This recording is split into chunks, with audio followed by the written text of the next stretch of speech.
श्रीराम समर्थ. सुप्रभातम. हिंदू जागृती न्यास आणि श्री घंटाळी मंदिर संस्थांच्या प्रभाते मनी या कार्यक्रमात अमृतापाध्येचा सस्नेह नमस्कार. श्री ब्रह्मचैतन्य महाराज गोंदवलेकर प्रवचने 17 मे. मी भगवंताचा आहे ही अखंड जाणीव ठेवावी. आपल्याला काही हवे असे वाटले आणि ते तसे नाही झाले म्हणजे तळमळ लागते, परंतु सर्व परमात्माच करत असतो असे मानले म्हणजे काळजीचे कारण उरत नाही. आपण देव आहे असे म्हणतो, पण आपला तो खरा विश्वास आहे का? एखादा मनुष्य बुडायला लागला म्हणजे दगड जरी त्याच्या हाताला लागला तरी हा आपल्याला तारेल असा त्याला विश्वास वाटतो आणि तो त्याला धरून आपणही त्याच्याबरोबर बुडतो. म्हणून म्हणतो देव आहे असा आपला खरा विश्वास नसतो. आपण नुसते तोंडाने म्हणतो एवढेच.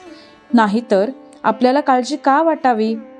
प्रत्यक्ष देव जरी पुढे उभं राहिला तरी आपल्या मागची काळजी आणि सुखदुःखे संपणार नाहीत. याचे कारण म्हणजे परमेश्वरावरचा आपला विश्वासच डळमळीत असतो. वास्तविक परमेश्वराची इच्छा प्रमाण मानल्यावर सुखदुःख मानण्याचे कारण नाही. परमेश्वर सर्वव्यापी आहे. तो जसा माझ्यात आहे तसा दुसऱ्यातही आहे. म्हणून दुसऱ्यांनी काहीही केले तरी आपल्याला त्याबद्दल काही वाटायचे कारण नाही. तरी अशी भावना ठेवून वागायचे की मी देवाचा आहे, तो माझा पाठीराखा आहे आणि म्हणून काहीही झाले तरी मला काळजी करण्याचे कारण नाही. हे सर्व नामस्मरण केल्याने साधते. म्हणून मी आजपासून सतत नामस्मरण करत राहणार असा निश्चय करावा आणि त्या दृष्टीने प्रयत्न चालू ठेवावा. परमेश्वराला शरण जाऊन मला तसे वागण्याची बुद्धी द्यावी म्हणून प्रार्थना करावी. मनाला पहिल्यांदा थोडी बळजबरी करावी लागेल. लहान मुलांना शाळेत जाण्याकरता सुरुवातीला थोडी बळजबरी करावी लागते. मुलीला प्रथम सासरी पाठवतानाही तसेच करावे लागते. आपण थोडा तरी नियम करावा. उदाहरणार्थ, जेवायच्या आधी, रात्री निसताना, सकाळी उठताना नाम घ्यायचेच, भगवंताची आठवण करायचीच. असे केले तर ते आयुष्यात फार उपयोगी पडेल. प्रपंचाचा प्रयत्न आज जो चालू आहे तसाच करीत जावा, पण मला भगवंत हवा असे म्हणत जावे. मनामध्ये भगवंताची आस ठेवावी म्हणजे ती हळूहळू वाढत जाईल आणि तिचे पर्यवसान ध्यासामध्ये होईल.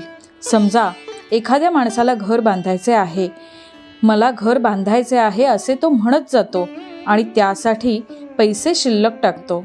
दागिने करायची वेळ आली तर ते नको म्हणतो, कारण पुढे घर बांधायचे आहे. हे जसे खरे त्याचप्रमाणे भगवंत मला हवा असे नुसते म्हणत गेल्याने देखील मनुष्य निव्वळ प्रपंचात गुरफटून न राहता विषय भेदतानी भोगेल. खरा ध्यास लागल्यावर ती वस्तू मिळाल्या वाचून चैनच पडणार नाही. बोधवचन. ज्याचा भगवंतावर विश्वास त्याला समाधान खास. आजचा हिंदू कर्तव्य दिनविशेष. आज खगोलीय महत्त्वपूर्ण दिवस आहे. तो म्हणजे आज शून्य सावली दिवस आहे.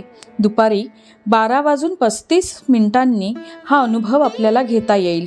मंडळी, श्री रामरायाचे आणि श्री घंटाळी देवीचे शुभाशीर्वाद तुमच्या सर्व कुटुंबावर अक्षुण्य राहोत ही प्रार्थना. जानकी जीवन स्मरण. जय जय राम.